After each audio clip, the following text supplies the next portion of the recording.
set aside 2 hours for this afternoon, and we've had quite a bit of interest in folks that want to talk to us. But first, we're going to hear from Dr. Fitzgerald with the Department of Public Health. So, Doctor, you go right ahead. Let me make sure we... Thank you very much, Mr. Chairman.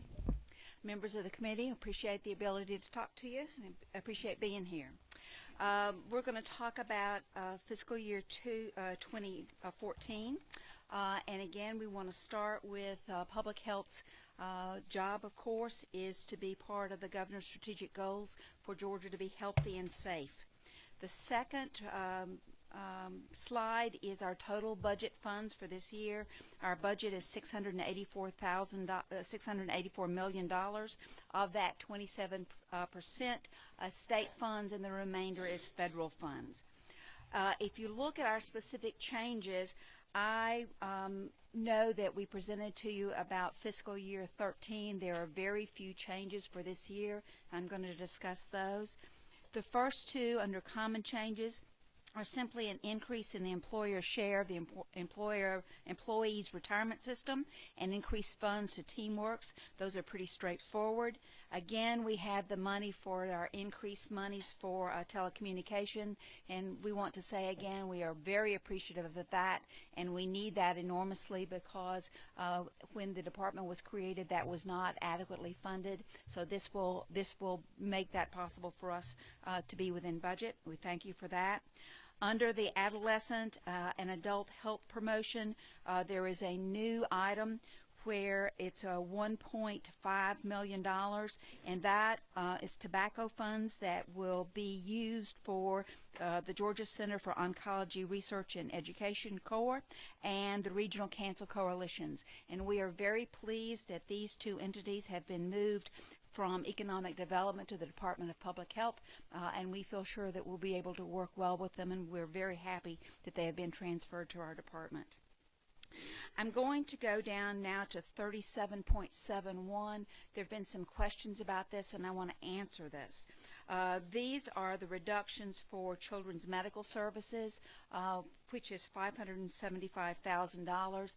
Let me say that when we came up with a 3% cuts, we made sure that we went to the individual health departments, and we did not do any cuts in the general grant and aid, and the cuts that were taken were recommended by the individual health departments.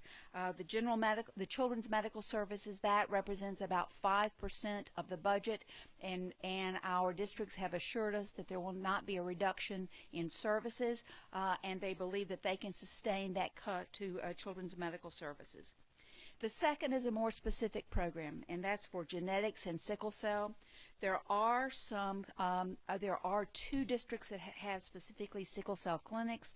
This will not affect services at all. We have each of the individual districts that has a clinic is managed a little bit differently. So we have been working with each of the districts, and again, we can sustain this cut without any change in clinical services. As we move on to next year and the year afterwards, we believe that some of the genetics clinics, for example, can be done by telemedicine, and there can be some cost savings. But again, this money includes money for testing, and also and money for the clinics in certain communities, but no services will change. The last one is 37.7, and that's an increased fund for sickle cell treatment. That is with Grady Hospital, and that is an increase, and we are grateful for that. So I will stop now and answer questions if there are any of it. Yes, the $150,000 is increased money that was put in the budget for Grady. Okay, any questions for Dr. Fitzgerald? Let's see, 23. Who is that? Mr. Taylor, Representative Taylor. Thank you, Mr. Chairman. I'm looking at the $575,000 for children's medical services. Yes, ma'am. That's a large number, and how can we cut that much without cutting services? I guess is what kind of things and what are you going to do to save that money if it's not going to be in services? Those are monies that's throughout the state, and every single health district in every single health department. So the actual cut to the individual health departments is relatively small. It's about 5% of the budget. And again, this was a request that we asked when we sent out to the general clinics, and we asked them, are there any cuts that you believe that you can make that will not affect services? And this was one that was given to us by the individual, by the district health directors. So they feel that they can do this without a reduction in services. Look, I'm just looking for an example. Is it going to be less office visits, less immunizations? Is it less paper? I mean, how can you cut that much out? Some of them are combining clinics. Okay, that's what I'm looking Yes. for. The methodology you're using. The methodology. For Okay. example, and I can give you specifically in, just a minute, let me get my paper on that. I believe it's in Gainesville. Gainesville, for example, they did a merging of their genetics clinics with some of their general children's services clinic. So they were able to see children in the same clinic, use the same nurses, use the same space, that kind of thing. That's what I was looking for. Thank you.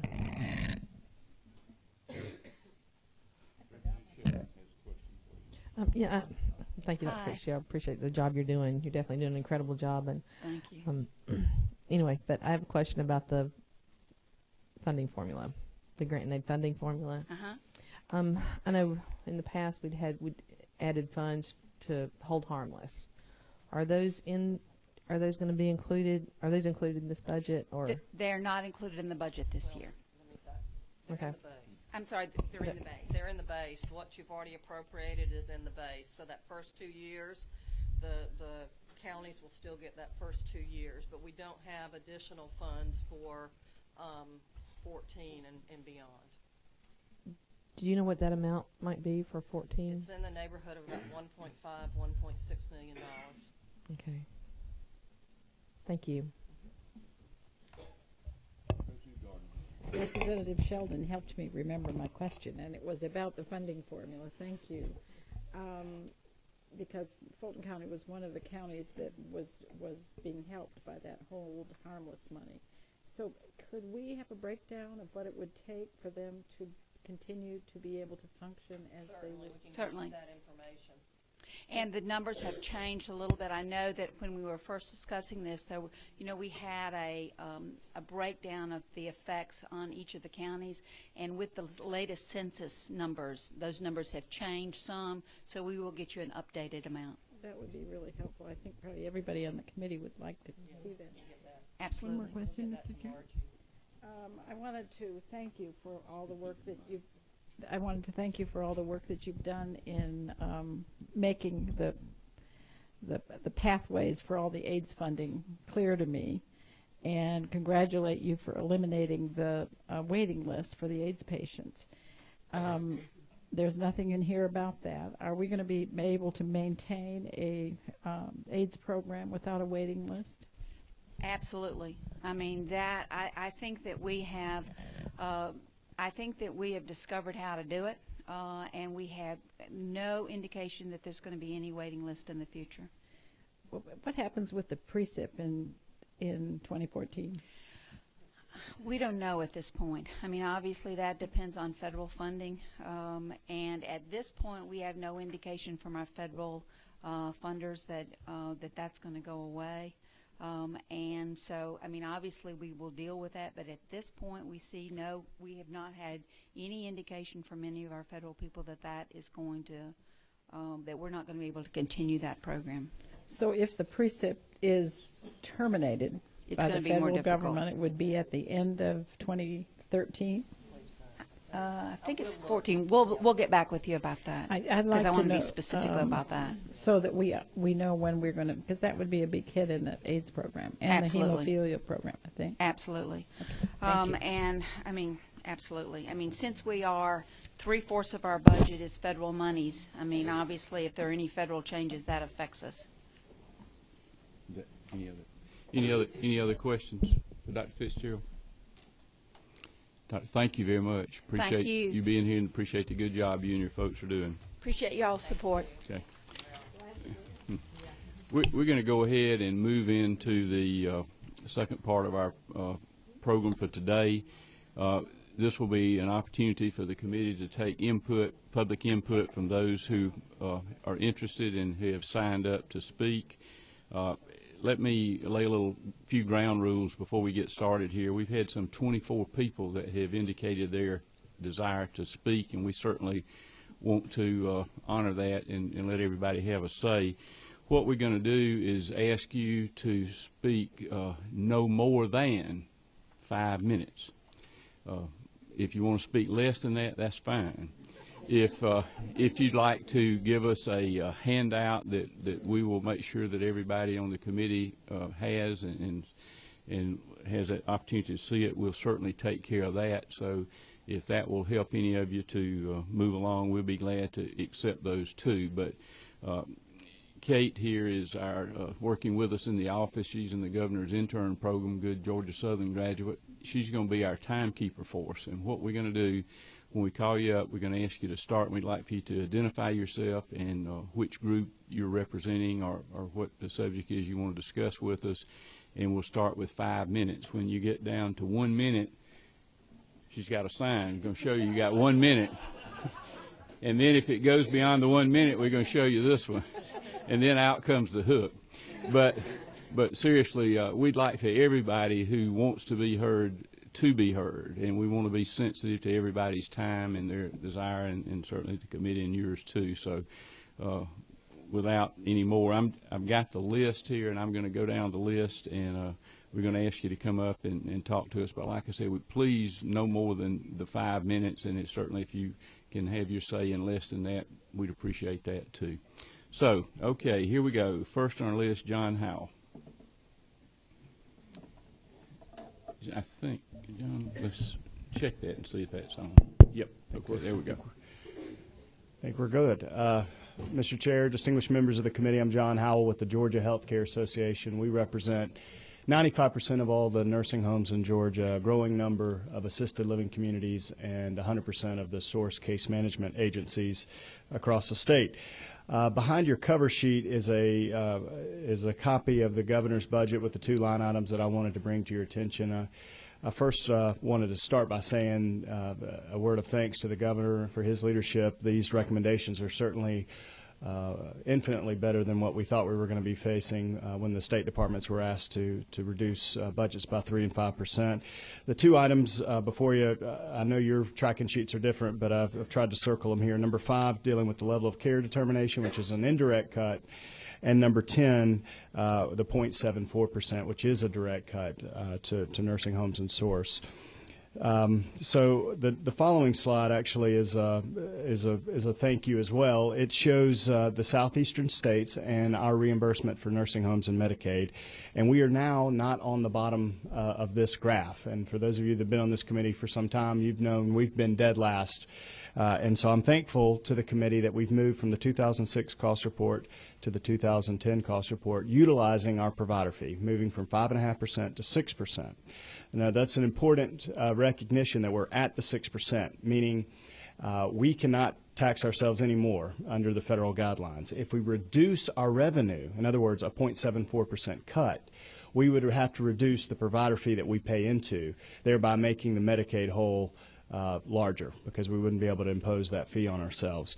And so the next slide actually shows our comparison with our southeastern peers.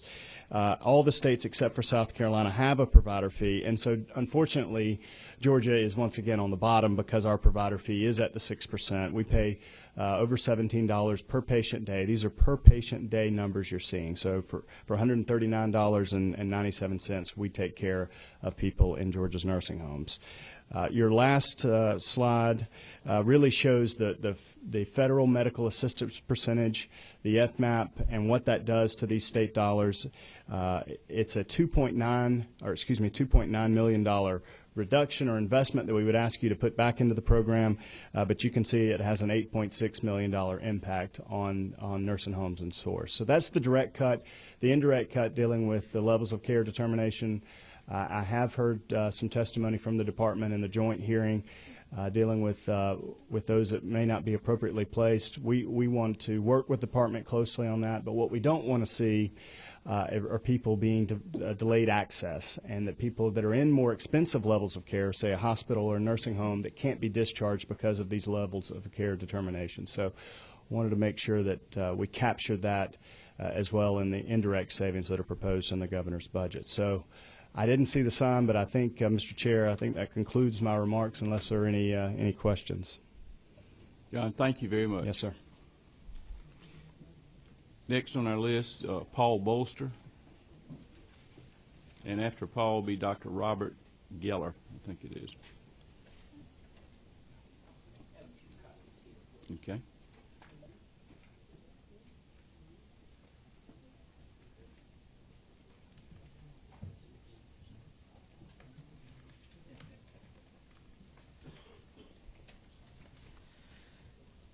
Mr. Chairman, members of the committee, I'm Paul Bolster. I'm the executive director of the Georgia Supportive Housing Association. We're an advocacy organization across the state, and our hope is to find opportunities for people with disabilities to live in normal housing. Supportive housing is a combination of affordability and quality services. And when you cement together the affordability, then you give people the opportunity to live outside of institutions like jails and hospitals and shelters and off the street. Many persons who are currently in long-term care institutions can live successfully in independent living if they have the opportunity for a typical house that is no different than most of the other housing that Georgians live in. So why am I in front of the Health Committee? That must have occurred to you already. The main thing that we would say is that housing is health care. It's not directly health care, but the health care delivery is going to be inefficient and ineffective if people aren't housed. It's extremely costly unless we get people housed, and actually physicians and doctors, when they provide care to people, it doesn't have a positive effect, the treatment, if people are not properly housed. Housing is a part of several reform movements that you are participating in, you are working on. They're very big, large activities that the state and the governor are moving forward on. One is mental health housing, mental health care. The other is criminal justice and healthcare reform itself. All of these are reforms. They save money mainly because people are moving out of an institution and they're living in the community. And oftentimes the reform talks about the move out of the institution, but it doesn't talk about the housing that's going to be needed in the community for people to successfully live in the community.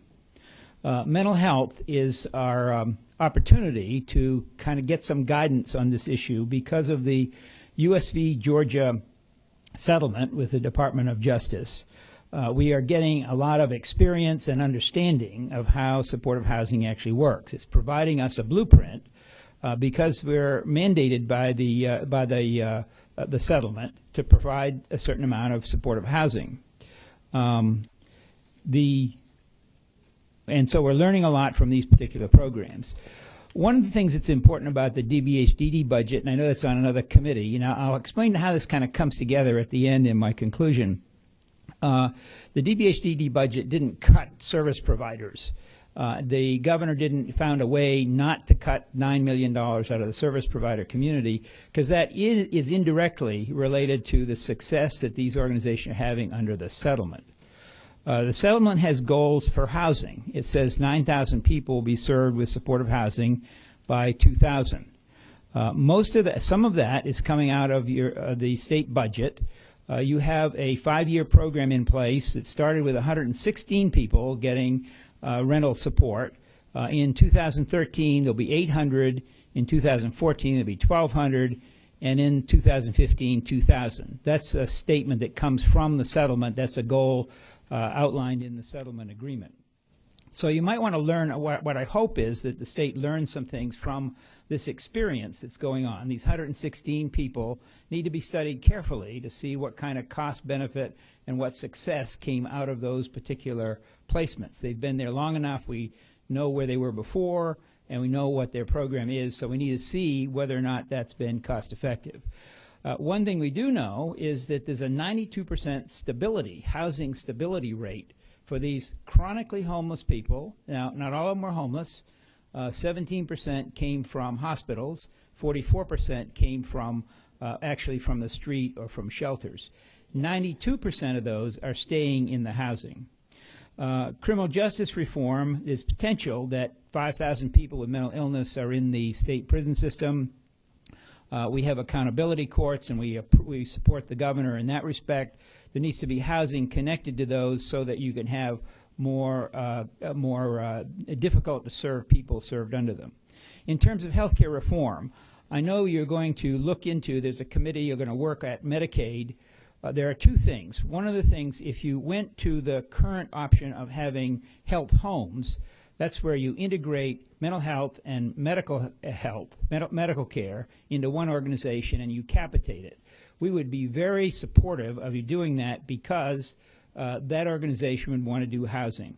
The Medicaid expansion is also another issue. You're going to talk more about that, but that's an important way to pay for the community services. So let me tie this together in a conclusion. I know I'm a little bit over. There are 4 departments of state government that deal with this issue.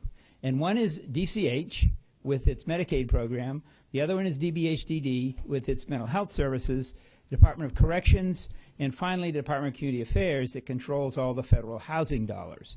It's a very difficult task to coordinate all of these departments, but you're going to have to do that in order to have the supply of supportive housing that we're going to need. Thank you. Sorry I'm a little over. That's Thank okay. you. Thank you. Appreciate you being here. Dr. Robert Geller, if I mispronounce some names, just please bear with me.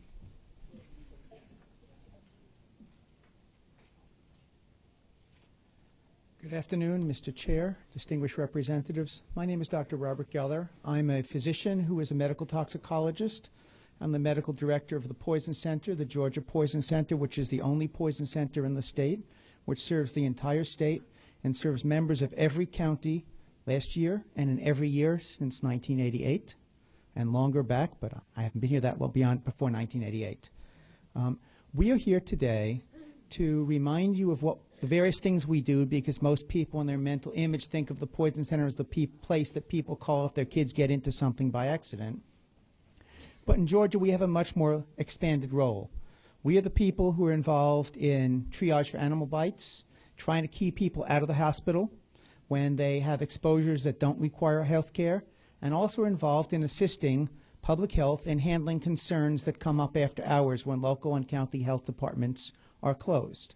So, for example, the night before last, we received a call from a certain hospital, which I will not mention whose name, that they had received a patient who had supposedly been contaminated by radioactive iodine.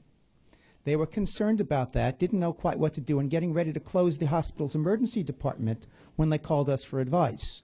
We were able to talk them through that and say, you don't need to close the emergency department, you just have to take certain steps. And we were able to avert that closure, therefore maintaining service to the public.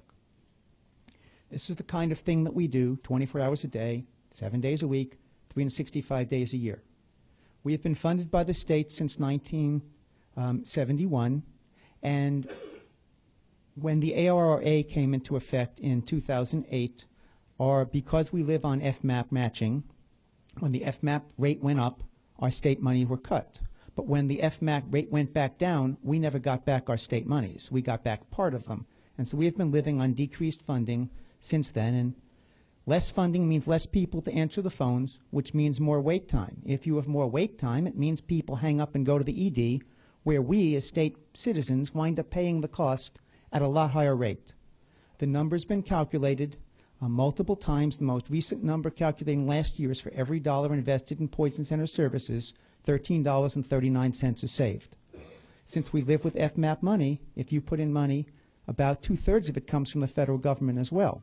So it magnifies the state savings for a little bit of money, even beyond that $13 to 1. So in short, if we had a restoration of our funding back to where we were, we would be able to provide better services, we'd be able to reduce the wait time and therefore further reduce unnecessary hospital stays. On the back of the handout I gave you is a map showing the number of calls we received about human exposures, i.e. people who got into chemicals from every state in the calendar year 2012. On the front is more details. I will be short in interest of your time and be happy to entertain questions. Thank you very much. Thank you, Doctor. Appreciate your presentation. Anybody got a 30-second question? Thank you. Thank you. Next, Dr. Ruth Klein.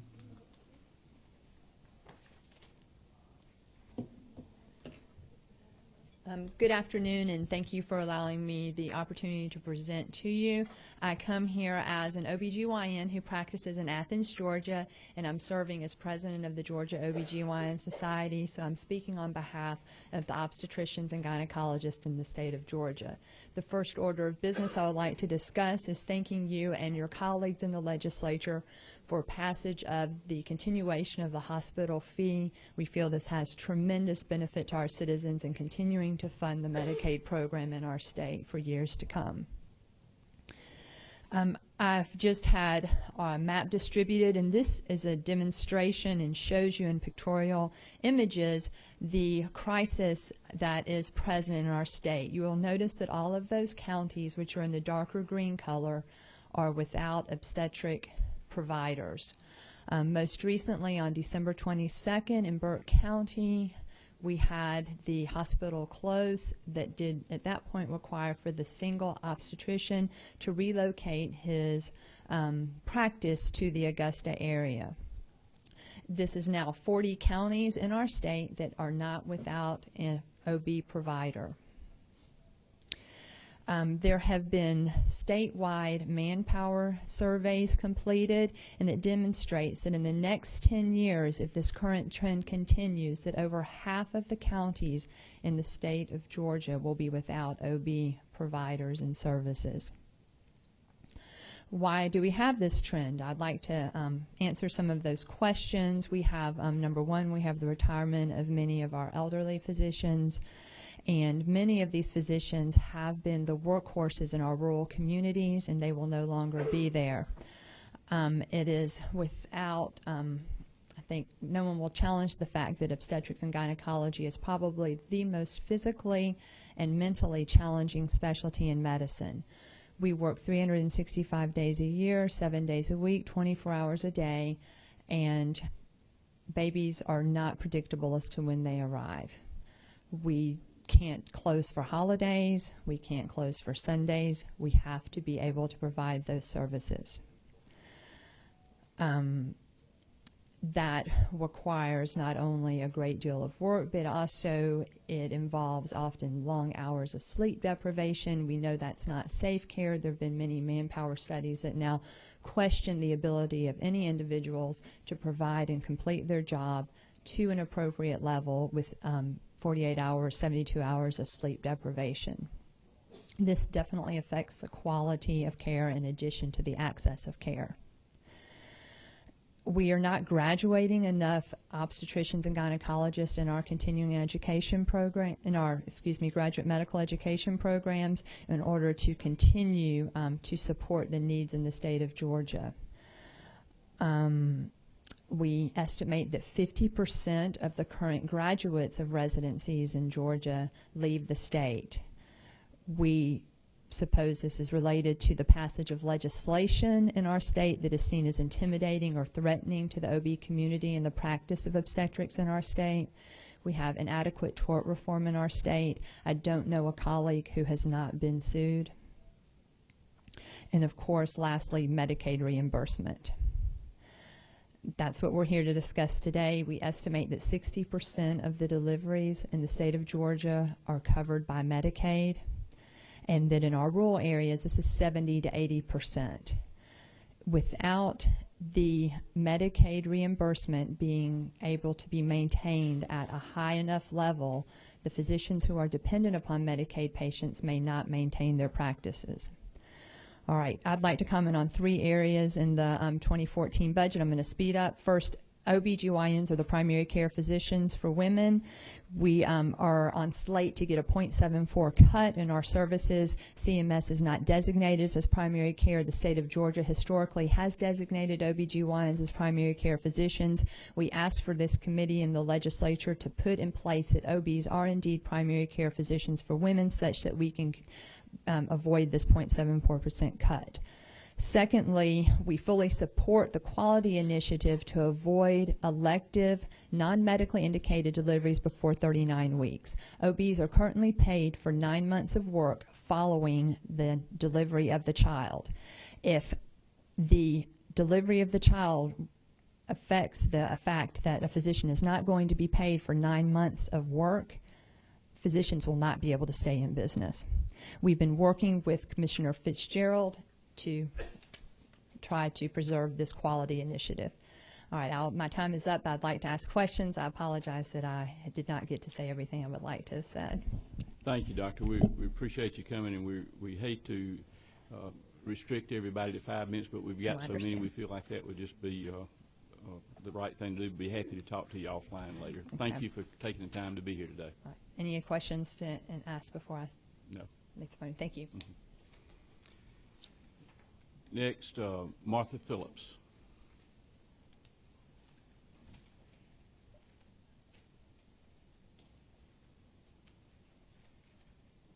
Mr. Chairman and members of the committee, you can tell I am not Martha Phillips.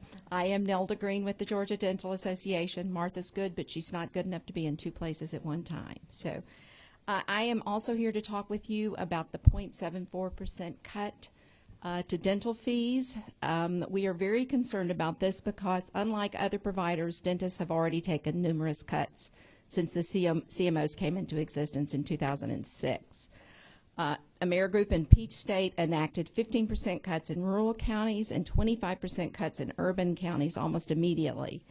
WellCare has enacted dental fee cuts anywhere from 12% to 59% in the Atlanta regions. These are not sustainable, and if we take an additional cut, that could affect the viability of many practices that are primarily Medicaid practices. We understand the economic realities, but we ask that you consider other alternatives to the dental program in terms of saving money so that dentists will not have to absorb an additional cut. We do have some alternatives that we would like to present to you. We have written statements that we would like to leave for you. That would be great. We'd be glad to have it. And you have a couple of minutes, so one of our colleagues wants to ask you a quick question. Certainly. I'll be very brief. Thank you. I understand that many emergency room visits are due to cavities and toothache, right. And from that standpoint, do we have any percentages or numbers? I mean, I know that Grady, that was the #1 reason, but I know there's some health clinics now set up. We have I know that Public Health has done some studies about ED departments. It's an interesting phenomenon in that it's primarily in the 18 to 34 age range. You can draw your own conclusions about that. We do feel that a lot of it is education. Unfortunately, a lot of people still believe that if it doesn't hurt, you don't go to the dentist. Well, we are in the process of developing some education programs for the state, and we're also looking at an ER diversion program where we can educate those patients, try to get them into clinics, and try to get them into see dentists rather than presenting in the emergency room. Thank you very much. Tell Martha we missed her. Marcus Downs is next on our list.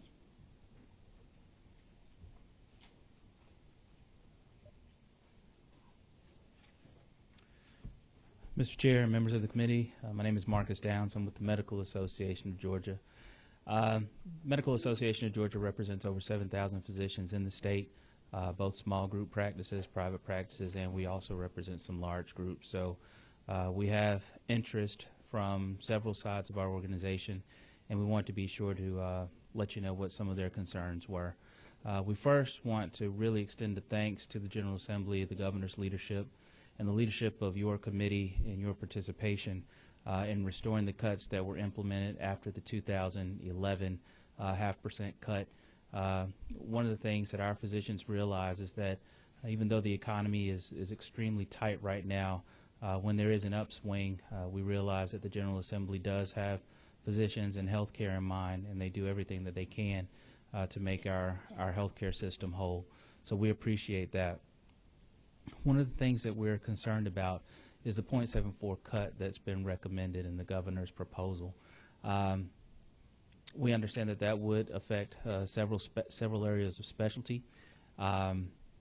We want to implore you that physicians are also small employers, and that's kind of the approach that we'd like to take. There are times when physicians are sometimes the largest employer in small districts. I like to use an example for Brooklet, Georgia, where it's a small bedroom community. They've got about 2,000 individuals who live there, and they've got one physician. That physician recently acquired a partner, so now you've got 2 physicians for every 2,000 people. Well, one physician for every 1,000 people.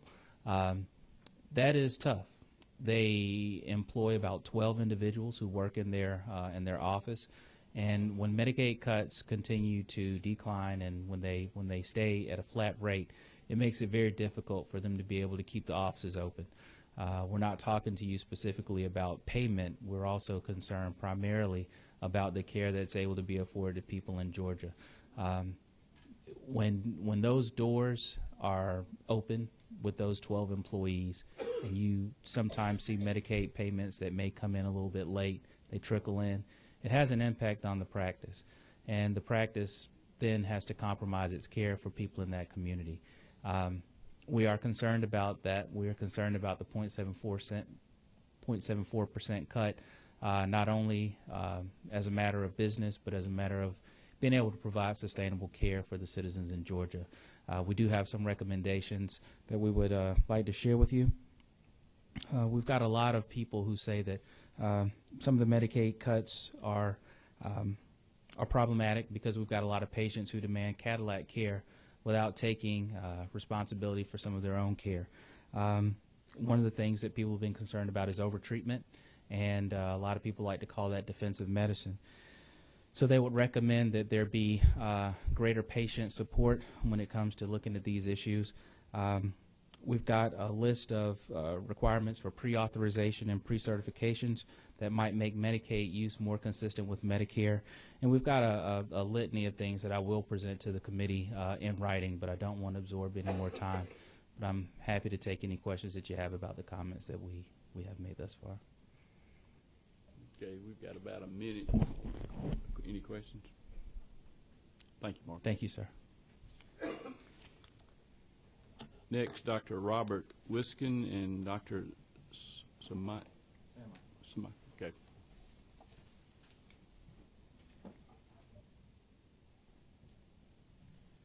Thank you, Mr. Chairman and members of the committee. I'm Bob Wiskin. I'm a general pediatrician in private practice here in Atlanta. I have the honor of serving as the president of the Georgia chapter of the American Academy of Pediatrics. The Georgia chapter represents over 1,700 pediatricians from throughout the state, both primary care physicians like myself and specialty physicians, both medical and surgical specialists like Dr. Samai. We are all dedicated to the care of children. What I wanted to talk to you about specifically today is the proposed elimination of the consultation codes, replacing them with evaluation and management, or E&M codes. I want to start with a little bit about Medicaid from a pediatrician's perspective. As you know, roughly 2/3 of the people covered under Medicaid are children, but they use roughly 1/3 of the costs under Medicaid. The opposite is true, that adults represent only 1/3 of those covered, but they use 2/3 or more of the costs. For a pediatrician who's seeing somebody under Medicaid, I get paid 20 to 30% less than an adult physician seeing somebody under Medicare for the same services provided. What I get paid for, what all pediatricians get paid for under Medicaid, is roughly 50% of what they would get paid for under commercial insurance.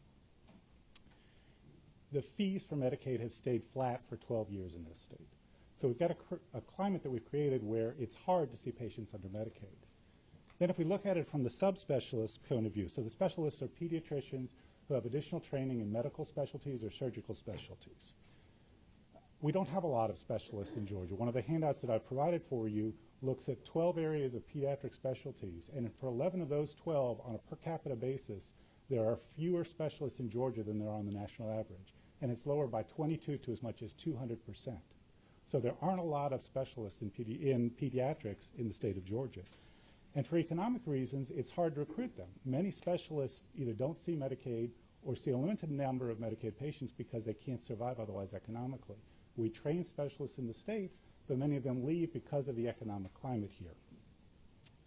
The situation that we've created is that children often have to travel 2 hours or more to find specialty care in pediatrics. So what I wanted to talk about specifically today was the line items in the budget which would take the consultation codes and replace them with E&M or evaluation and management codes. If you look at the other table that we handed out, there is a way to crosswalk those codes of what would be paid under the old system with the consultation codes to the new system under the E&M codes, and the decrease is anywhere from 20 to 32%, averaging 24% decrease. This is going to create a real problem with keeping specialists under Medicaid.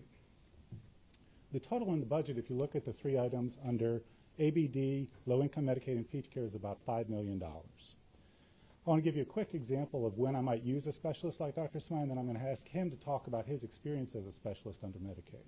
So as a pediatrician, I might see a 16-year-old male who has passed out during his basketball game that afternoon. And I've evaluated him, I've seen that he's stable, but I want to make sure that he is safe to return to play basketball. So I would refer him to Dr. Samai, a cardiologist, who'd be able to say whether this is related to his heart and whether it would be safe for him to start playing basketball again. So again, I'm going to turn it over to Dr. Samai, but my conclusion, I urge you to replace those funds so that we can maintain the consultation codes, because this is really about access. If we don't improve the financing under Medicaid in our state for pediatricians and pediatric specialists, we won't be able to care for the children. Hello, my name is Cyrus Sam. I'm a pediatric cardiologist with Sibley Heart Center Cardiology. I think we have something special in the state of Georgia because we have one of the top 5 pediatric cardiology programs in the country as determined by U.S. News & World Report and Child Magazine. And Sibley Heart Center Cardiology, we have 44 pediatric cardiologists, and we have seen a child from every county in the state of Georgia in 2012, and we're proud to say that. We have seen patients from Albany, Tifton, and Dalton, where the Medicaid population is approximately 70% of the patients we see. For us to provide access in those regions will be very difficult if these consultation codes are eliminated. It will make it very difficult for patients to come see us. Recently, a patient in Dalton was seen by one of my partners and was diagnosed with a life-threatening illness and had to be flown by a helicopter to Children's Healthcare of Atlanta for emergent surgery. Without that clinic in Dalton, that patient would have easily died. It was a baby who was a week old. 25 of the codes are responsible for 90% of our practice's revenue. These consultation codes, which are being eliminated, are in those 25. I ask you to consider the long-term implications of eliminating these codes. Elimination will limit our practice's ability to keep offices open in underserved and rural regions of the state. Our outreach efforts to rural Georgia would be at risk if we have to make the cuts to keep the practice afloat. We will still see all of those patients, but they will have to travel long distances to see us. I implore you to reinstate these consultation codes. Thank you. Thank you. Both of these gentlemen had signed up, and we were going to let them go together, so they really had a little longer than the time that's here. And I see we have a burning question over here, so we better check on this. Try to make it short, Mr. Chairman. Thank you.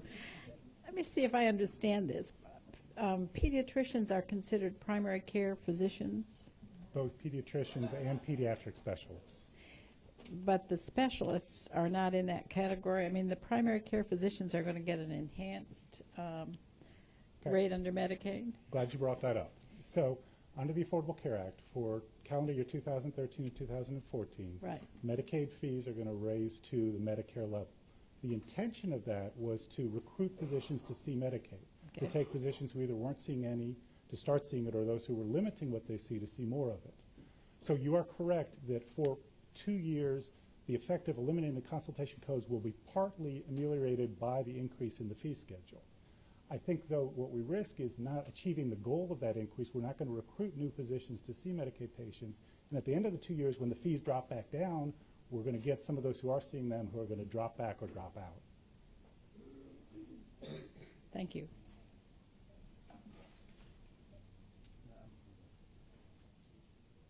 Thank you very much. Appreciate y'all being here today. Next, Dave Ziles. There he is. Dave, there were 4 people who signed up to speak on the same, or representing the same agency. Are y'all speaking together, or? I'm going to speak briefly, and then each one is going to come back up. Okay. But we should be in good shape in terms of time. Okay, good. Thank you, Mr. Chairman. Thank you for the opportunity to speak today. My name is Dave Zillis, and I live in Sandy Springs. I'm here today as a parent advocate for a campaign called Unlock the Waiting List, and also as a parent of a 34-year-old son that has Friedreich's ataxia and has been on the independent care waiver since 2009. At the same time, I'm standing here representing 109 people that are on the waiting list for the independent care waiver. My son, John, like many of the people on those waiting lists, is the son of a parent with elderly in the 60s that is no longer necessarily able to take care of the care physically, or has had to quit jobs to take care of individuals. And so the independent care waiver is very important.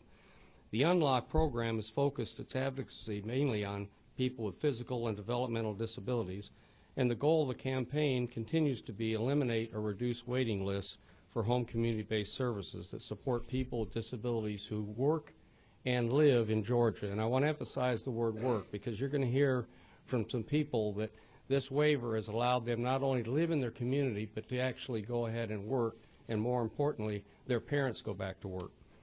I want to thank you for your support for these important waivers that have allowed people with brain injury and physical disabilities to live and remain in their homes.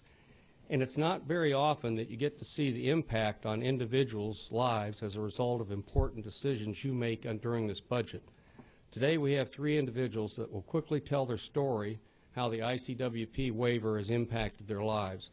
Joseph Mormon, Kylie Moore, and Dawn Alford. And I believe in the information I've got, you've got a copy of their testimonies today.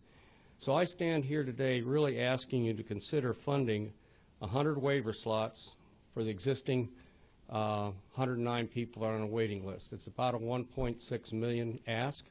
The Department of Community Health did not put any additional money to attach that waiting list. I know it's a lot of money. The last year you were able to support 50 waivers, and the year before 33.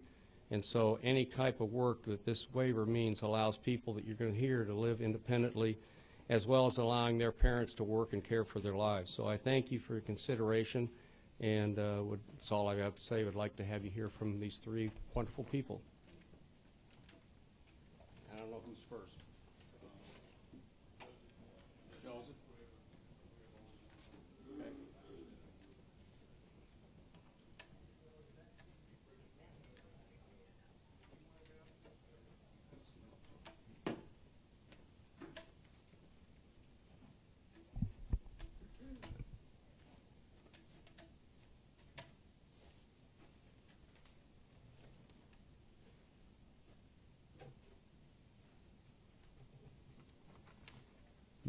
Mr. Chair, members of the committee, my name is Joseph Mormon, and I'm a member of the Unlock Waiting Committee.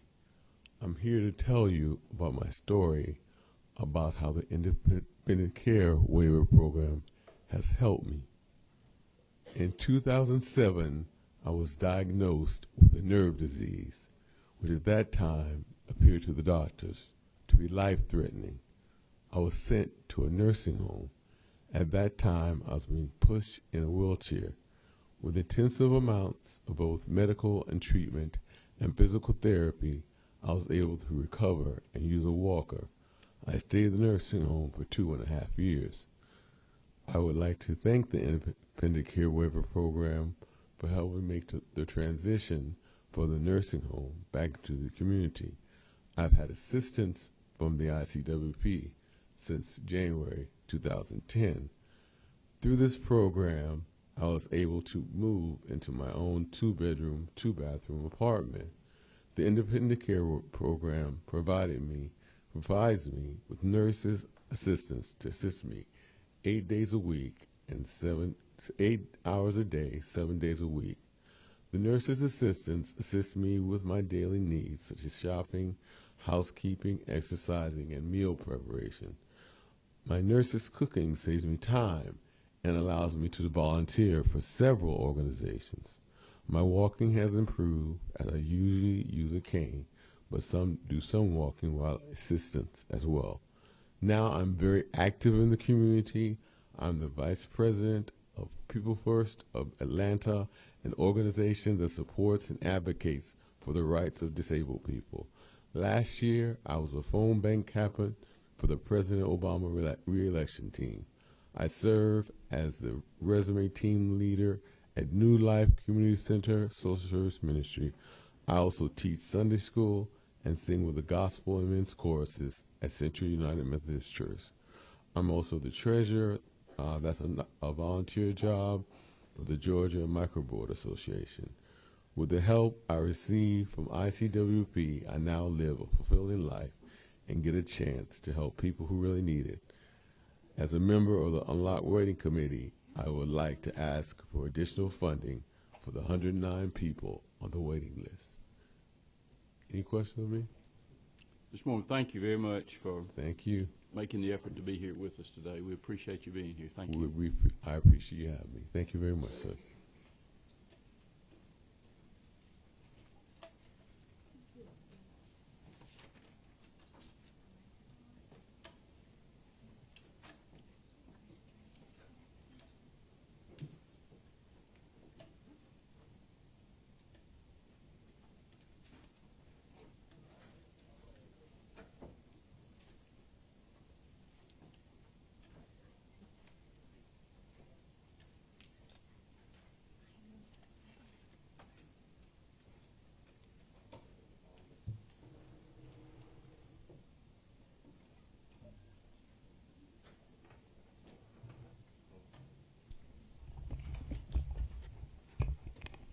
Mr. Chairman and committee members, my name is Dawn Alford, and I am a 35-year-old Georgia native from Temple, a small town in Carroll County. When I am not working, I enjoy playing with my dogs and spending time with my family. I am here today as a self-advocate to tell you my personal story of how the Independent Care Waiver Program has positively affected me and enabled me to live the independent, self-determined life I desire in my community. But first, let me tell you a little bit about my background. At 18 months of age, I was diagnosed with a muscle-wasting neuromuscular disorder called spinal muscular atrophy. I walked with crutches until approximately age 8, started using a motorized wheelchair at age 9, and had a spinal fusion to correct scoliosis at age 10. By the time I was in high school, I knew that I wanted to go to college, live on my own, and have a successful career. And although I graduated as the valedictorian of my senior class with the highest SAT score, I knew that it would take more than good grades and hard work for me to realize my dream. As a result of my significant physical disability, I require assistance, for example, with basic activities of daily life, such as dressing, bathing, and toileting. Therefore, when I learned about the Independent Care Waiver Program and that it could help me live the independent life I desired, I could not wait to apply. Unfortunately, although I qualified for the waiver when I applied, I had to wait for approximately 2 years before I could receive the waiver due to funding limitations. But finally, when I received the waiver, I was so excited about the independence it gave me and how it opened doors to opportunities that otherwise I never would have had. I have now been on the ICWP waiver for about 13 years, and as a result, I was able to attend college, live on campus, surrounded by my peers, and have the caregiving support I needed to be independent. While in college, I co-opted at a large company where I did research and development and then graduated from Georgia Tech with honors with a bachelor's of chemical engineering and biomolecular engineering. As a result of my gratitude for the independent life I am able to lead because of this waiver, and since I am so passionate about helping others, I now dedicate my life to helping other people with disabilities live self-determined lives in the community of their choice. I work as a transition coordinator at the Center for Independent Living in Northwest Georgia, where I assist individuals to move back to the community from nursing facilities, some of whom give back to their own community by volunteering or returning to work themselves. Finally, having this waiver also allows my mother to continue to work at her job educating children in a public school. Without it, my mother, who has always been my primary caregiver, would have to quit her job, and my family might need, in that situation, government assistance due to the financial strain that it would place on our family. In conclusion, I would like to thank you for allowing me to share my story with you today and for all of your support. I respectfully request that you consider my brothers and sisters in the disability community who are now waiting to have the same opportunity for independence and to give back to their community if they could have the independent care waiver like me. Thank you. Thank you very much.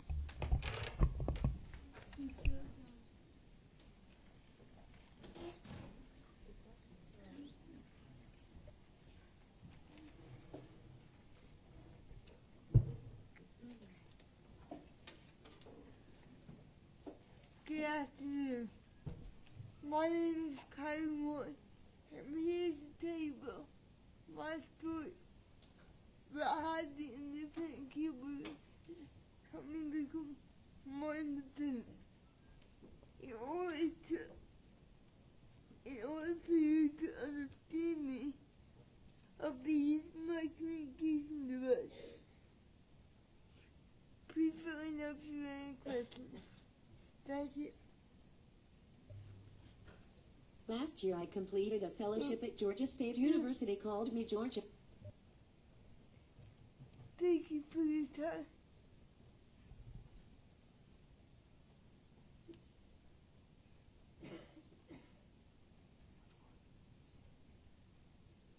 My name is Kylie Moore. I am 24 years old. I have cerebral palsy, and I live in Roswell, Georgia. I graduated from Reinhardt University with a degree in psychology. I work part-time teaching advocacy, job, and life skills classes to individuals with developmental disabilities in North Fulton. I have had the independent care waiver for about a month now.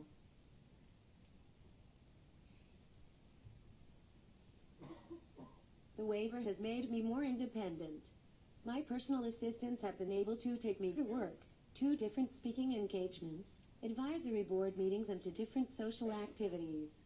This has taken a lot of pressure off of my parents, who have had to balance their own job responsibilities, along with being the primary caregivers for myself and my 93-year-old grandfather with dementia.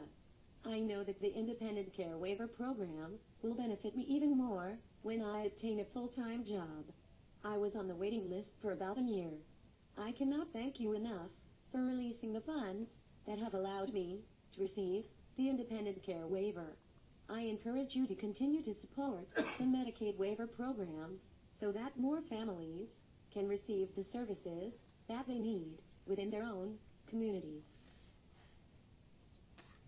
I thank you for your time, and I encourage you to please support the funds needed for the 100 additional waivers for the independent care waiver program. Thank you for your time. Thank you very much for being here.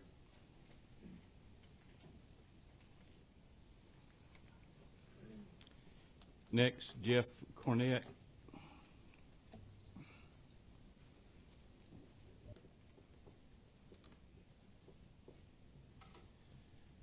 Thank you for this opportunity to speak today. My name is Jeff Cornett, and for the last 22 years, I've been a nurse with Hemophilia of Georgia, which is a nonprofit agency that serves people with bleeding disorders in this state.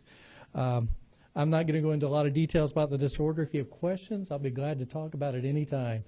I do want to talk about our money in the state budget. Since 1973, the state has allocated money to purchase medication or to assist people in paying health insurance premiums who have hemophilia. In the FY 2014 budget, there's a proposed cut of $239,018. That amount would take us from our base of $698 to $683 down to $459,665, which was a very familiar number to us because that's exactly how much we spent on the program last fiscal year. I wish I could stand here and tell you that we are not going to spend any more than we spent last fiscal year, but we had a very good year in two respects. One is we got pharmaceutical companies to donate over $1.6 million worth of medication, and that's not continuing at that same level this year. This year we're about $500,000 in donated medication. The other thing that had happened is we have moved people onto the PSIP program, and I'll answer questions about that.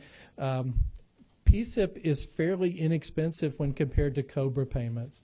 When somebody loses their job and goes on COBRA, that's the most expensive premiums we have to assist with. So our premiums have been higher. Our medication costs have been higher.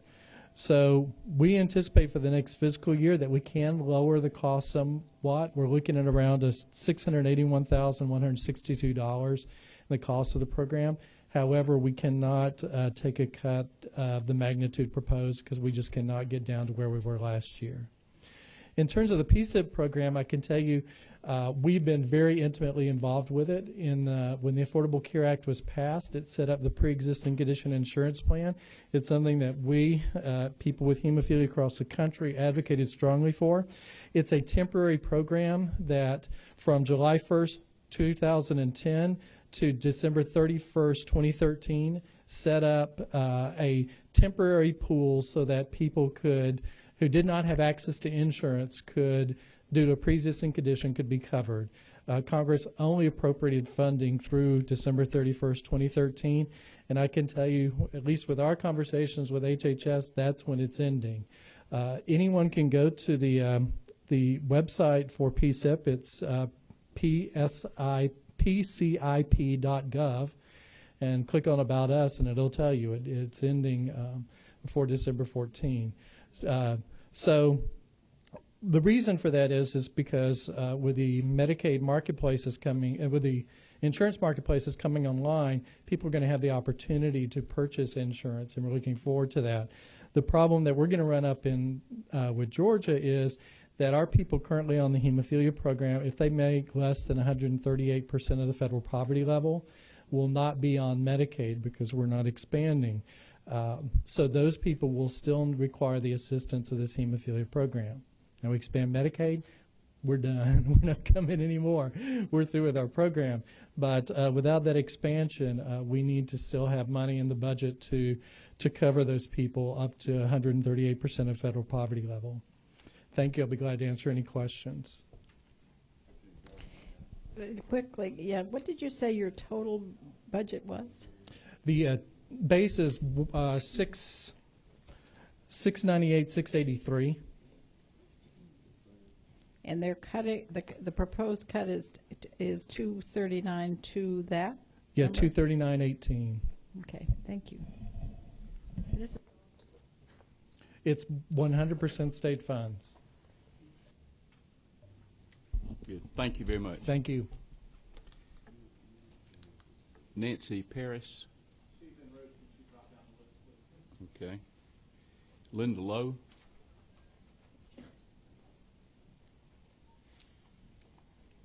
Mr. Chairman and members of the committee, I want to speak today for two organizations. One is Families First, and the other is the Georgia Breast Cancer Coalition Fund. Both of these groups are very concerned about the proposed 0.74% cut in provider rates under Medicaid. Both groups deal with individuals and families who have Medicaid and who need to find access to providers. We have seen significant erosion of provider access over time as the rates have gone down. Particularly with Families First, we focus on children, and it's very difficult to get some children to be able to see the specialists that they need and to get access to all that they need. The Georgia Breast Cancer Coalition deals with women who have breast or cervical cancer, and there are also issues about finding those women providers who will serve them. In addition to that, for the Georgia Breast and Cervical Cancer Program, we have to be concerned about the health department budgets, because in order to qualify for breast and cervical cancer Medicaid, you have to be diagnosed through the screening program that takes place at the county health department level called Breast Test and More. You have to receive your diagnosis through that program before you can even apply for the Medicaid program to get treatment. So those are our concerns, and we thank you for your time today. Thank you, Lynn. Joyce Barlow.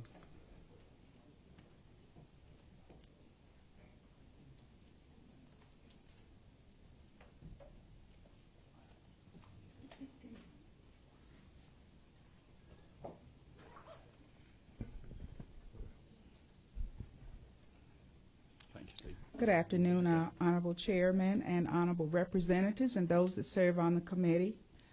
My name is Joyce Barlow, and I come as a representative of the Georgia Association of Community Care Providers. We're about 350 members of this association that provide services to the north point of Georgia, the southern part, the coastal, and to our west coast, and all points in between. We provide services to those that are weak and frail and disabled, and those who are severely physically challenged with disabilities and the traumatic brain injuries. These programs, we're requesting that they become exempt from the 0.74% cut. Under those 6 programs we're discussing are the CCSP program, the SOURCE program, the Source Case Management program, the ICWP program, the Now Options Waiver program, and the COMP, which is a Comprehensive Service Support program. Under the CCSP program right now, we provide services to Medicaid consumers, and at this point now we are having an annual savings per consumer of $16,771 per consumer to the state. Annually, that equals $215,088,075, and that is statewide compared to the nursing facilities. We offer these services under each program. There are a variety of services that are offered. The CCSP, the SOURCE program, which is an enhanced service module. The SOURCE program uses the primary care physician as the source that is referring the patients and seeing them. And we also make sure that these patients are not re-entering the hospital or having major issues that cause them to utilize the emergency center. As I said, this is a major savings to the state because it eliminates multiple hospitalizations, multiple frequent ER visits, and reducing the numbers of those persons being admitted to the nursing home. Our federal government has identified these are areas that each state needs to work with to minimize their costs, and each hospital, the major hospitals in all areas, are working to minimize these. The ICWP program, the persons that spoke before me, you can see that this is a well-utilized program, and it really, really is well needed. There was a time when the ICWP program was not a non-medical based program, but due to regulations, we had to add the medically based component, which caused us to add the RN and the LPN to that program. And therefore, the cost increased tremendously for the utilization of this program and for providers to use this to have this service. Ultimately, this is one of the lowest reimbursed programs in the state that provides maximum benefits to the clients that utilize this program. Those providers that provide ICWP services, they perform miracles. They really do, because of the indigent, sometimes charity and free care that they provide. There is very, very little reimbursement, and those persons have an extremely difficult time finding employees to render care. Under the Now Camp program, that provides services for persons who have mentally challenged or have severe disabilities, physical disabilities. As I move around a little bit on this, I just want to emphasize that all of these programs that I've just mentioned, it has been 11 years since there was any type of a rate increase. 11 years. 3 to 4 years ago, legislators approved a 3% rate increase. But due to the fiscal constraints of the budget, that money was never provided to the providers. We never received it. We have had to work with the minimum wage increase, utilities costs have gone up, and of course we have to absorb those costs. According to the Consumer Price Index, medical care, which we all know has gone up, food, which the personal care homes have to provide. We have all in this industry tightened our backbone, tightened our belt to our backbone in order to survive. We've had the increased cost for permits. We've had to endure that. Workers' comp costs have gone up. And the latest hit that this industry has taken, the personal care home regulations have changed. Therefore, new manuals have to be rewritten. The proxy caregiver law that was recently passed, they've got to hire more nurses to train the aides to teach them how to give medications. Gas, as we all know, has increased considerably. And the other strike to the industry was we can no longer use assisted living, which means those persons have to go and pay to have that removed from their signs and from all of their literature. Ultimately, what I would like to summarize and say is to ask that you please consider exempting the programs of CCSP Source Case Management, ICWP, now in the comp program from the 7.4% rate cut. Thank you. Thank you very much. Any questions? Sorry. No questions. Eve Bogan.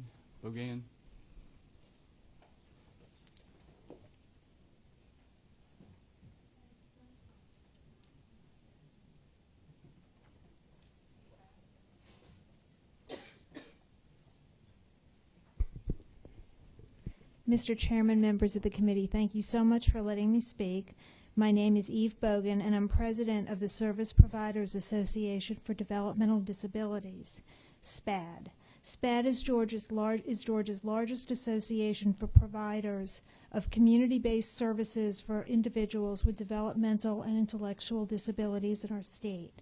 Our membership consists of 84 organizations statewide, serving more than 6,000 individuals and their families, and we represent the vast majority of individuals who are served by the Now and Comp waivers. Our mission is to improve services to persons with developmental disabilities in Georgia, which means that the services must be adequately funded to support their needs in manners that are safe, person-centered, and meet all federal and state requirements, including the current requirements to move people from institutions as mandated in the settlement agreement with the United States Department of Justice. I apologize. I'm not usually nervous. For some reason, I'm nervous. While I'm speaking to you as president of SPAD, I'm also a member of GOSSIP, and I applaud everything that Dawn said. I'm Director of Developmental Disability Services for Jewish Family and Career Services. We're a non-sectarian agency serving individuals in a 13-county area. And I'm also a member of the Advisory Council that's been newly appointed by the State Department of Behavioral Health and Developmental Disabilities to improve our state's DBHDD system. As president of SPAD, I'm respectfully imploring you to reconsider the proposed 0.74% reduction for home and community-based services, specifically the Now and the Comp waivers. I do want to say that as a provider, I did consider joining the Independent Care Waiver Program to meet some of the needs out there, and the current rates are so abysmal, my agency would not let me do it. Anyway, but I'm here today to speak about Now and Comp as well, and to focus on that. The Medicaid waivers are meant to maximize the use of state dollars to support people in the community, and the Now and the Comp waivers are the primary funding source for individuals with intellectual and developmental disabilities in our state. As you've heard stated, the rates have not increased for a number of years. In fact, with the mandates imposed by the Department of Justice settlement, it really makes no sense to reduce rates for already underfunded services, I think that will really impede our state's ability to comply with the DOJ mandates. I also brought some statistics about the rising costs. I won't cover all of them in the interest of time. I do want to say that we're required to transport the individuals in our programs. This represents thousands and thousands of rides per year. The cost of gasoline when our rates were frozen, which was in about 2003, was $1.51 a gallon. I was a little afraid to fill up my tank or look today, but as you know, it's well above $1.51. I think it's about $3.50 in Atlanta. So we've had to absorb some of these operating costs without a rate increase and continue to provide the same level of care. And in fact, some of the demands on us as providers have increased in terms of our own cost, because we're now asked to provide training to all of our employees, which is a good thing, but we're also asked to participate in a lot of administrative and oversight activities to comply with Medicaid and all of the reporting that's required, all of the record keeping. We're audited by the Department of Behavioral Health, by Medicaid, by healthcare facilities regulation, by Delmarva, which is the quality assurance arm of DBHDD. So we have a lot of requirements with stagnant funding, and a 0.74% decrease on those rates would make it very difficult for us to help the state comply with the mandates of the Department of Justice. Many of the individuals that we support are cared for by family members that are over the age of 60. They particularly want to know that their individuals are well cared for. So in summary, and I think you've heard a lot of that today, we would really implore you to reconsider these 0.74% reductions to rates, because I think it will really move our state backward in terms of helping the state meet Department of Justice requirements and providing services to the individuals who really need our services. Thank you. Thank you. Cindy Britt.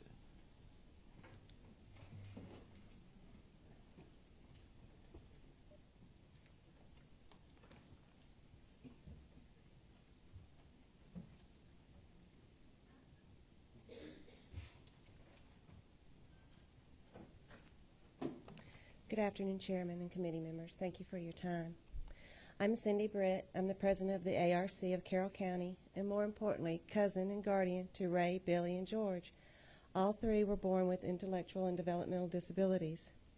Since the passing of my aunt and uncle more than 15 years ago, my role to my guys has been their mom and their personal advocate.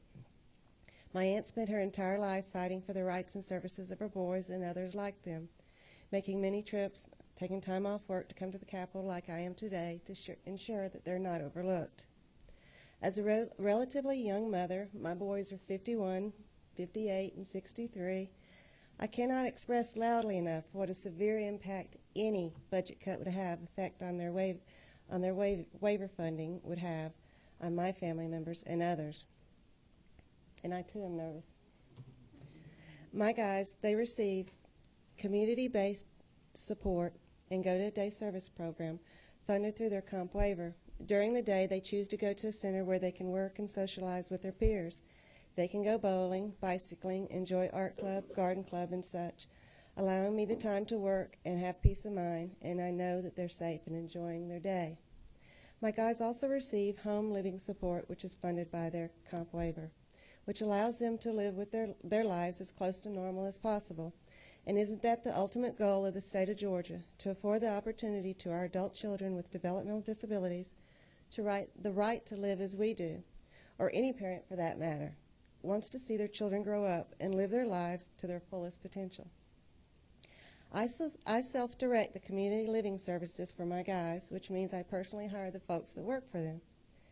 A job that includes transportation, meal preparation, laundry, housekeeping, personal grooming assistance, and nighttime care for safety and security. And I ask you, how do you put a value on that job?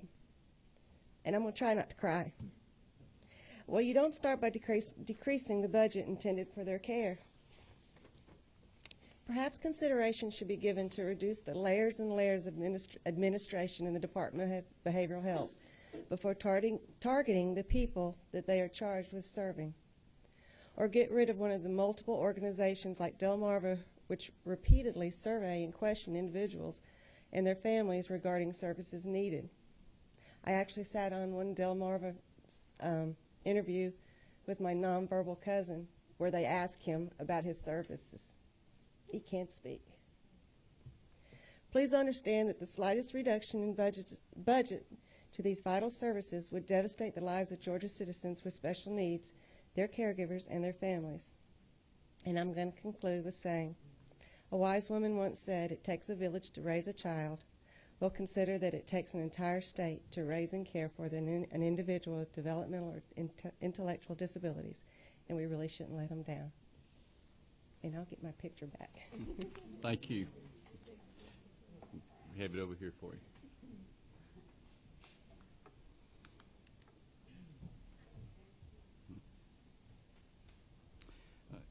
Diane Woolish.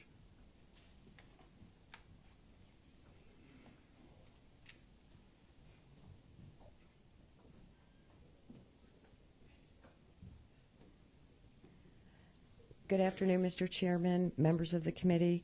My name is Diane Willish, and I'm Executive Director of United Cerebral Palsy of Georgia.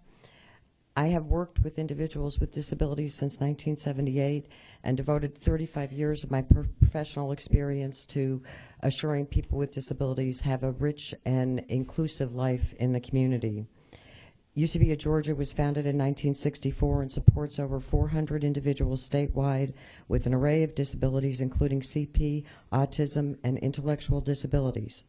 In every corner of the state of Georgia, we provide services. In fact, one of Cindy's boys that she spoke about received services from us in Augusta. We provide 24-hour residential services, meaningful day programs, and in-home supports to those who still live in their family home with aging caregivers. We employ over 600 Georgians to carry out this vital work and to achieve our mission, a life without limits for people with disabilities. I stand before you today to respectfully ask that the proposed 2014 budget reduction of 7.4% in the DCH budget, not only for all of the home and community-based services of particular concern for United Cerebral Palsy is the now and comp waivers, but certainly we're also members of GOSSIP and members of SPAD. We're very concerned about all of the services, CCSP and ICWP as well. The now and the comp waivers are the primary Medicaid funding system for people with developmental disabilities, as several of us have spoken about. I fully recognize that some would say that 0.74% is not so much money, not such a big cut, and it really would be painless. However, nothing really could be further from the truth. I do not need to tell you what has occurred in our economy over the past decade. You well know the cost of operating your own households and fueling your own vehicle. These services have not changed since 2003. The level of funding has remained the same. A quick reminder, a gallon of gas was, and Eve spoke to this, about $1.72 in 2003. Again, this morning I paid $3.50 a gallon. The cumulative inflation rate for the past 10 years has been 24.8%. UCP and other providers like us for services to people with disabilities is operating with 24.8% less revenue. Just imagine if that was in your household and how you would try to manage that. We, as well as all providers of these vital services, have not had an adjustment in a decade. Rather, these organizations, generally nonprofit, community grassroots agencies, have experienced escalating costs as a result of inflation. To reduce the now and comp services further by this 0.74% just exacerbates this problem and puts us all in a continuing precarious position. The rate reduction viewed alongside the impact of next year's implementation of the Affordable Care Act as well has on other providers. We know within our organization it is going to cost us another $1 million to provide health care to our 600 employees. That the law has 3 embedded taxes or provider fees included in it, aside from us picking up a much more significant portion of the health care that we're already providing to our employees. Unlike Publix or Quick Trip, we can't raise our rates. We must abide by and charge what the Medicaid rate is and what and must provide the service for that amount of money. These are vulnerable citizens, and they deserve better from Georgia. We must be able to assure their health and safety for those the families and the state of Georgia has entrusted in our care. UCP in good faith partnered with DCH and DBHDD to assure individuals live a life as enriching as all of ours. This partnership is demonstrated by the fact that United Cerebral Palsy supports 75% of the people we support are from the state institutions. There is nothing left in our agency to cut or reduce. We either take vehicles away from homes and stop people from doing community activities and going to church and being part of their community. We reduce employee benefits, we change people to part-time, or we cut positions. There's just no place else to go. We beg you, please don't implement this 0.7% decrease. Thank you. So I was the most nervous. Thank you. Carmen Allen.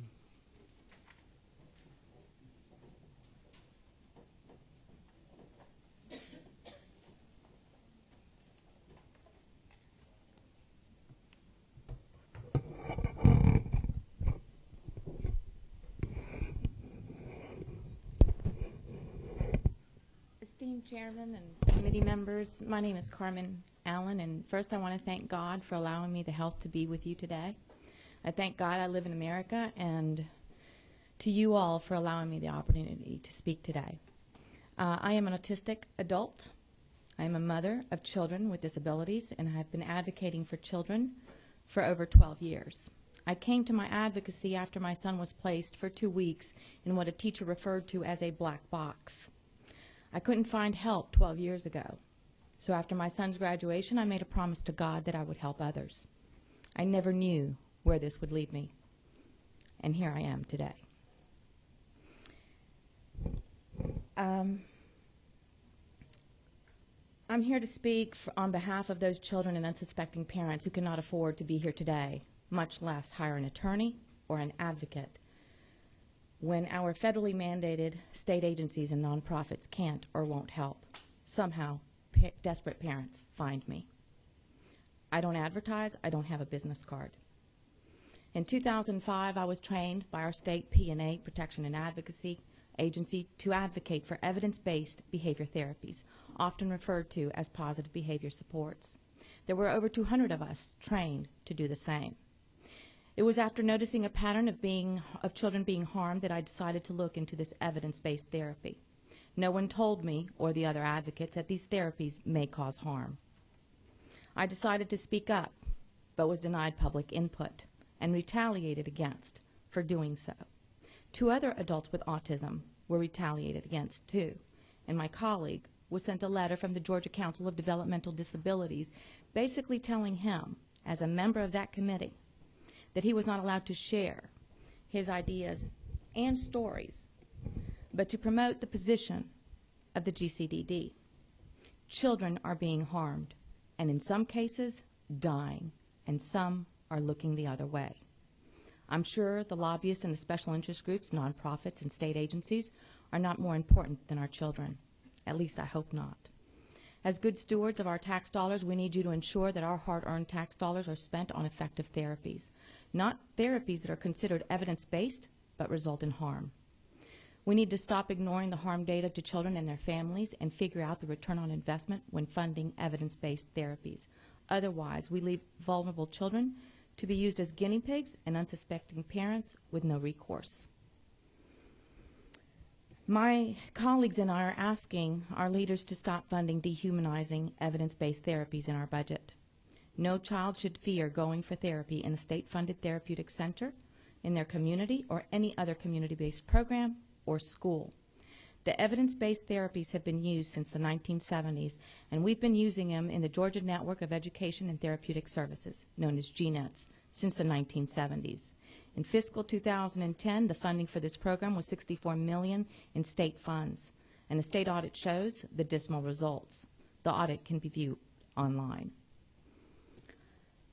Children are being harmed, and in some cases, it leads to trauma, anxiety, PTSD, becoming violent, and like I said, some, like Jonathan King, have died. Jonathan King went to the GNETs in Hall County, up from where I'm from. This needs to stop. Many special interest groups, Autism Speaks, and self-serving agencies are promoting these therapies and codifying them, trying to codify them as evidence-based. I had decided not to come to the Capitol this year because I was retiring because I have been very ill. I'm going to try not to cry. I changed my mind when a few weeks ago I got a call from a mother whose child was put in an 8x8 room and was given this therapy. No one explains to these parents that these therapies allow experimental analysis of our children. And I really would like to send you all the information I have, because parents are thinking they're going in for therapy, and the truth is that some of them are being harmed. I want you to see. They gave me permission to share this. This is Hunter. He lives in Valdosta. To think that a desperate parent can find me 3-4 hours away because no one will help her, that speaks volumes. This doesn't include all the children. There were 12 cases in Georgia filed of restraint and abuse, and it's costing us millions. So I'm here to tell you to please stop funding dehumanizing, evidence-based therapies. They're killing our children. Thank you. Thank you, ma'am. Mary Daniels.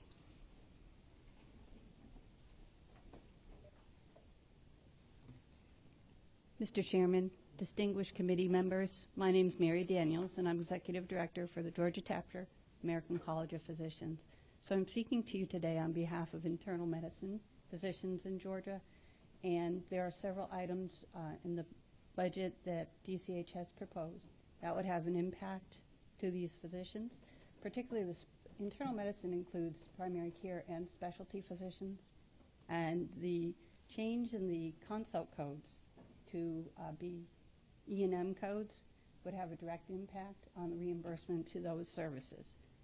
Not only would it impact the physician reimbursement, it would also impact their patients, because the decrease in access would result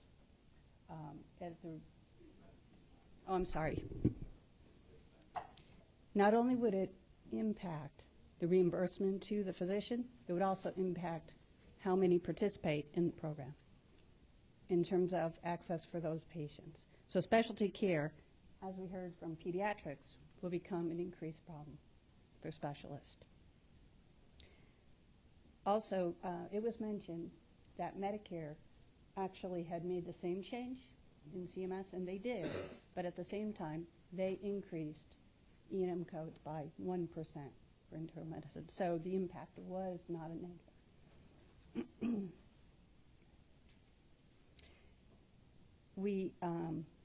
The Georgia chapter supports also restoring the $826,000 to the GMA budget for the Georgia physician workforce, because that program actually will train internal medicine physicians.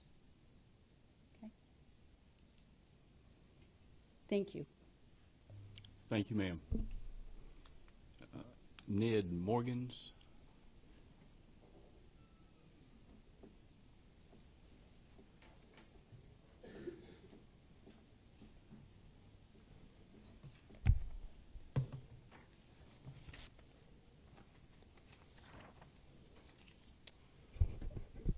Hi, my name is Ned Morgans. I'm with the Georgia Women's Policy Institute and the Georgia Adult Day Services Association. I'm also an adult day healthcare provider here in the Atlanta area, and I'm here to speak about funding adult day care. In 2003, the General Assembly passed a requirement that adult day care be licensed in the state of Georgia. In 2006, the General Assembly passed funding to implement that licensure, and during that time, regulations were written and disseminated and debated, but the funding for the actual implementation of the licensure was cut due to to budget cuts the following year. The reason why this is important really has to do with the kind of people that we serve, the kind of services that are out there. If you think about adult daycare, we are typically serving adults with disabilities and healthcare related needs of some sort. It's very much of a long-term care service. And so the individuals that we would have in our centers are typically individuals with intellectual and cognitive disabilities, individuals with traumatic brain injuries, those suffering from Alzheimer's, Parkinson's. Many need some fairly complex daily management of their kind of chronic care and management needs. These are all fairly sophisticated conditions, and the needs of these individuals in the state of Georgia are fairly sophisticated. And we're probably the only service out there that's a healthcare related service that is not currently licensed in the state. The reason why that's important is that we're not huge, but there are approximately 150 adult daycare centers across the state. Some of them are providing excellent service. Some of them you would hope that you never really walk in their doors. It's just that broad of an impact. Many serve in the Medicaid program, and that does provide a certain amount of oversight. In many cases, the adult daycare is kind of put out as a shingle. It's a thinly veiled marketing device for assisted living facilities, which really means I can come in and hang out in the lobby, participate in activities, and there might be a bed that I can lie down in if I need to take a nap or something like that. The cost for this is about $350,000. In the grand scheme of things, it's not a huge amount of money. I know that times are tough financially this year, and I certainly support the provider rate cuts that have been proposed for Medicaid, that we postpone those as much as possible. But I also know that the state has a definite interest and has already passed and shown that interest of oversight for our kind of providers, to make sure that the care that's provided for is of excellent quality, that consumers really do have an opportunity to voice complaints if there are problems that need to be addressed. And so I respectfully request that you recommend and pass funding for adult daycare licensure. Thank you. Are there any questions? No questions. Thank you. Thank you. Scott Maxwell.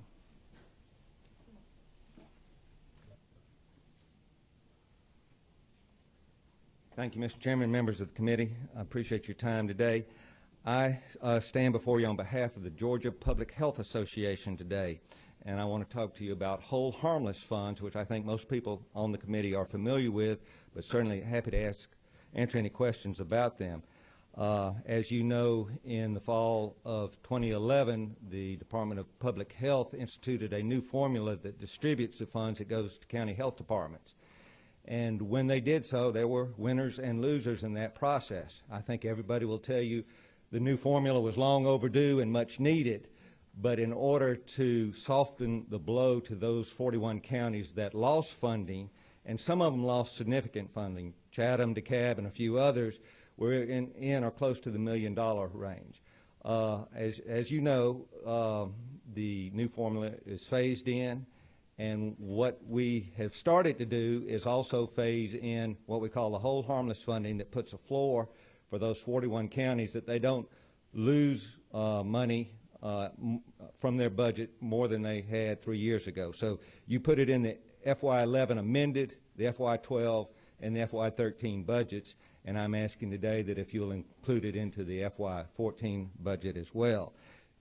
Obvious question is, where does this money go? I think the answer to that is 41 different answers depending on each county. As you know, that's how public health works. Southwest Georgia, you may have a problem with SDTs and hypertension may be the big issue in northeast Georgia. So each county addresses the problems they find in their county.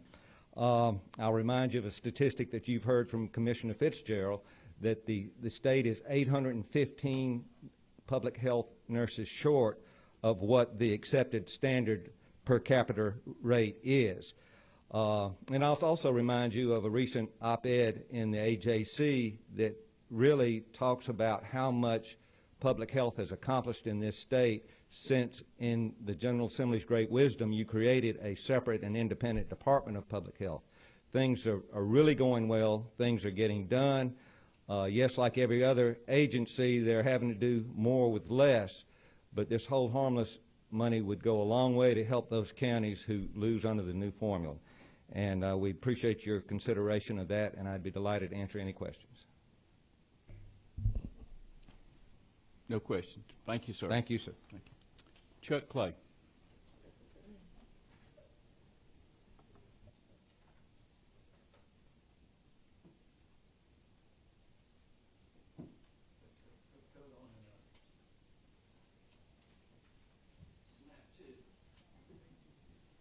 Thank you, sir. Excuse my state of undress. Back in the state of full dress. Thank you all very much. Appreciate it. My name's Chuck Clay. Fortunately, I didn't bring my glasses, so I can't read what I'm bringing anyway, and hopefully save you some time through the process. But I do want to thank you, and I'm here briefly and have the honor of representing our community service boards. As you all well know, with the cuts, the 0.74% cuts that goes in, that means across the board with matching dollars, a little over $22 million. And of course, as you all also know, a number of entities have been already exempted, including our hospitals, primary care, FQHCs, RHCs, and hospices. Again, has already been said several times, but just to reiterate the obvious, clearly the Department of Behavioral Health, Developmental Disabilities has been part of a massive settlement with the Department of Justice, which includes a long overdue, if you will, but certainly expensive process of moving away from state facilities and community-based health around the state. It is changing lives. It is both a mandate legally, it's also a mandate morally that this state has undertaken, and you should be proud for the efforts that have gone and involved in this. But specifically in terms of community service boards, just a couple of statistics that I have here. If you look at the mental health side, the cut would mean approximately $634,000. With federal dollars, that's about a $1.8 million impact. In the mental health, on the developmental disability side, has been stated by earlier speakers. You're looking at a total of an impact of almost $3.5 million in the federal and the state waiver programs, $176,000 in one, $967,000 in the other, for a cumulative total of a little over $3 million when you're looking at the developmentally disabled portion.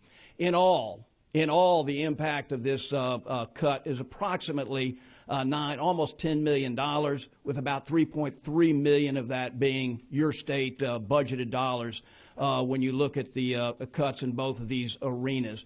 And, you know, I've been here long enough to know, and two things. One, less is better in this process, so I'll try to keep it less instead of more.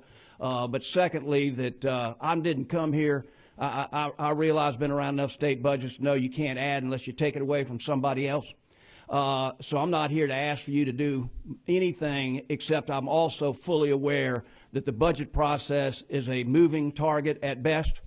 And as this process moves forward, obviously you all have been friends and advocates and supporters, not just of us, but a variety of these health-based issues across the state. But I ask you, if you do look at this and you are looking at possibly either reallocating or finding new dollars, please consider and look down that tunnel and see where those dollars are truly having the greatest impact in changing lives every day. Not a process, not a procedure, not administration. These dollars are on the street changing lives each and every day. We're under a federal court agreement, but as I said earlier, as you all well know, we have a moral, absolutely moral imperative to make sure that we do what we can with the resources we have. And when you have that opportunity, think about where the fewest dollars do the most good, or more dollars can do better good for everybody in the state of Georgia. And that's all I'd like to say, other than to say thank you for your patience, thank you for your attentiveness. If we can answer questions at any time in this process, let me know, and I hope that was well under 5. Thanks, sir. It was, and you have one 30-second question over here. I hope it'll be 30 seconds. Thank you, Mr. I spoke fast enough to blur the issue so much nobody could have a question. But yes, Representative Gardner.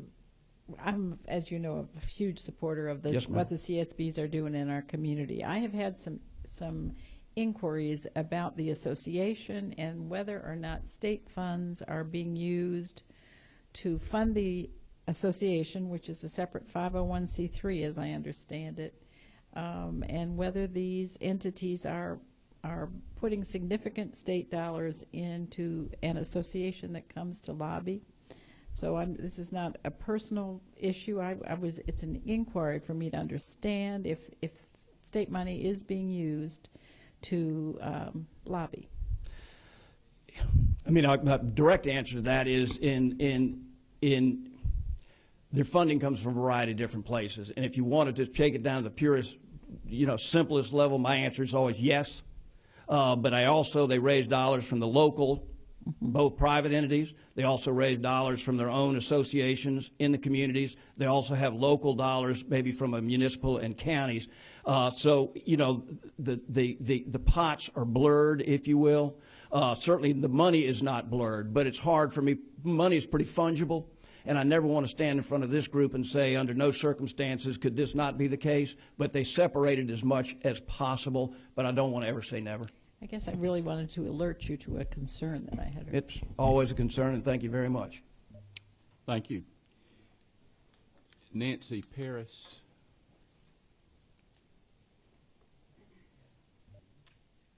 Thank you very much for the opportunity to make a few remarks. I'm Nancy Paris. I'm representing the Georgia Center for Oncology Research and Education. I'd like to just take a moment to tell you about Georgia Core.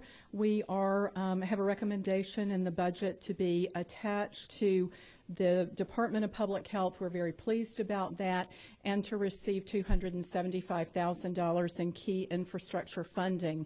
I know you're all aware of the magnitude of the cancer program, the cancer disease, in Georgia. About 48,000 Georgians will be diagnosed this year. There will be about 350,000 cancer survivors. And we aspire to reach all of those individuals with information, treatment options, clinical trials, and preventive information. There are great scientific advancements that have been made in cancer. We have developed a research network of over 600 oncologists from across the state who share information about new treatments and who conduct clinical trials in 43 cities. So we have aspired to disseminate new scientific information on a statewide basis. And perhaps you read a couple of months ago about the very positive results in terms of the increased life expectancy among persons with cancer. We work with Georgia's Commission on Cancer designated hospitals. We work with regional cancer coalitions of excellence, and we also serve as the conduit for distribution of grants to mammography centers with the proceeds of the breast cancer license tag. So all of those activities are in our wheelhouse. Between 2007 and 2010, we consistently received $500,000 a year, and we believe that's the optimal level for us to continue to operate. We would ask for your consideration for an additional $225,000.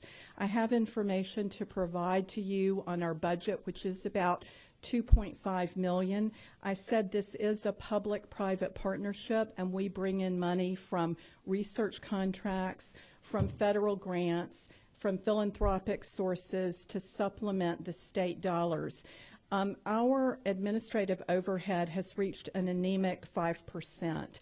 And in order for us to be able to raise money, document results, and bring in new partners, we believe that we need to escalate that. Just to make you aware of one other factor, when the Georgia Cancer Coalition was closed last year, their programs were divided between the Georgia Research Alliance and Georgia Core. So we've assumed some additional responsibilities this year. We're delighted with your confidence in us. We're pleased to be asked to serve as the fiscal agent for the regional programs and for the breast cancer license tag.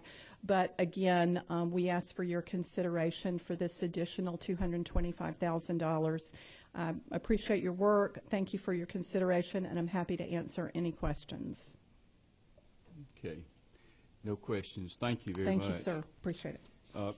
According to the list that we had, this has taken care of everyone that I'm aware of that had signed up. Is there anyone here who signed up that we didn't recognize, or is there anyone here that wishes to make a brief presentation before we adjourn? Good. Well, thank you. I want to thank you all, our guests, for being with us today, all those that are here now and those that were here earlier. We appreciate you coming and the interest that you have in trying to make the quality of life in this state better. We appreciate you being here. We appreciate what you do. And to the committee, we appreciate the hard work that y'all put in to work on this too. Thank you very much. We're adjourned.